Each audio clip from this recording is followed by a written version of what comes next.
This here is Portra 400, and this here is Portra 400 black and white. Now you may not have heard of Portra 400 black and white before, so what makes this film special? It's what they call a chromogenic film. Like Ilford XB2 or Fujifilm 400CN or Kodak 400CN. These are all black and white films that develop in C41 chemistry. These days, only one of those film stocks still exists. That is Ilford XB2, which you can pick up from your local lab. I've only ever shot that film once, which was on a Lomo 360 spinner, which created 360-degree panoramic photos. Now, one of the advantages to a chromogenic film over a black and white standard developed film is the fact that you can go ahead and travel to many countries where color film processing will be the easier method to find, and you'll just be able to take it into the lab, and if you happen to come across a lab that does fast development, you can get your black and white photos back very quickly. Now, I bought black and white Portra 400 in two variations.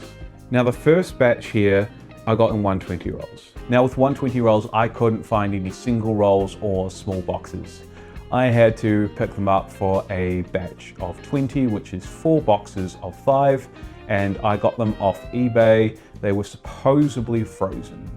Now, for supposedly frozen film, I'm not too sure what the hell happened here, but they were not kept in the best condition in my opinion. The very first set of photos that I got developed had poor definition in the low end for 400 ISO film. And at the same time that I was taking these photos, I had taken some T-Max photos that were also expired around the same age. There was a lot of detail missing in the photos, especially in the low end, and there wasn't really much that I could do to Photoshop them into a more usable image. There was this white haze throughout the set of images. Now, I suspect that whilst it was traveling out of Germany, if it had indeed been frozen, that what I was seeing was a base fog. And that could have been from the fact that I often find when I get stuff sent out of Germany, it looks like it's gone through an X-ray machine a fair amount of the time.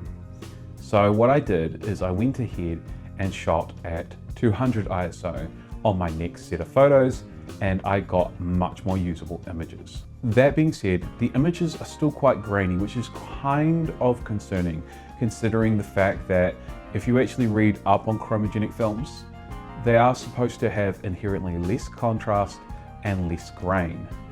However, I will say that both batches of this film stock that I have shot have quite a fair amount of grain, considering, both in medium format and the 35mm.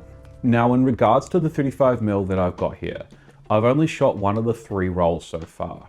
That roll I managed to actually find on Trade Me, which is the local eBay for my country, and funny enough, the seller was actually based in my old hometown. They had said that they had stored the film in a cupboard, so the 10-year rule definitely applied when trying to make sure that this film stock exposed correctly and account for any base fogging / lack of sensitivity. That being said, I counted 20 years because this film stock was about 20 years old, and lo and behold, I actually found that it came out pretty alright. In fact, I think I could have possibly even shot it at 200 ISO and it would have been fine. But that being said, I shot it at 100 ISO and the grain is still quite strong. Now, I'm not going to get into the technical specifications, but I will link the datasheet in the description tab below. But you can see these graphs here that showed how this film used to behave. Due to the nature of chromogenic films, they inherently have less contrast. And in my experience with this film stock, it has less sharpness. I've noticed that overall, the photos that I have taken have less finer detail. So if I zoom in, like this photo that I took of this pair, and there are what I think was a couple, and they both had a dog each. Other photos, even 35mm, I can go and zoom in quite a bit more and see some detail, and like, yes, I can, but this was shot on my 6x6, and it was shot around, you know, like f22, f16, and I would have expected to see more detail when I zoom in. I made sure to scan the film at high settings, but the lack of information that I'm seeing is a bit disappointing. Now compare this to this. I thought at first that this film stock here was the predecessor, not the successor to Portra 400 black and white. However, upon some research, I found out that this one was actually the earlier rendition. And what I also found out is that technology inside this is not to the same standard or quality that 400CN would have. And that's my experience. I've shot some photos on 400CN and they looked fantastic with huge amounts of detail. Again, 6x7, not too much from 6x6 in terms of resolution, a little bit of an increase, but these photos that I took back in 2023 have far greater detail. So should you go ahead and buy this film stock? The answer is no, not really. If you can buy it for really cheap and you trust the seller, sure, go ahead. However, that being said, if you're getting it from inside the EU and shipping it outside, I would be very cautious by that. I myself have had a lot of bad experiences with that, so just fair warning. But there is a benefit to shooting chromogenic films. So if you are traveling and you want to shoot black and white photos, but let's say you're going to Japan, and from my experience, getting film developed in Japan, especially when you are traveling, not when you are living there, and there is a bloody difference, I would stress that you want to be able to get your film developed quickly. And I know of one lab in Osaka that does a 2-hour turnaround on color chemistry film. So if you have XP2, they can go ahead and develop it, and within 2 hours you've got your film sent to you. They even give you a little CD and you can just go about your day. So if you're wanting to get your photos developed quickly and not have them go through airport x-ray machines, color chemistry chromogenic films are probably the way to go. Okay, so the last question you probably have is this film stock here anything equivalent to this film stock here? Are they like similar? Because Portra 400 is considered the GOAT. It's got a look to it that is undeniable. And in my experience, the answer again is no. Now, maybe back in the day they were similar. I don't have the best controlled version of this film, but in my experience, no, the level of detail, the sharpness and the contrast that Portra 400 has, which is wildly superior than most other film stocks, is definitely superior in this case. Take for example this photo that I shot on Portra 400. Now, I guessed the exposure on this. I didn't have time to go ahead and take it, and it came out perfectly. In fact, it's still one of my favorite film photos that I've ever taken.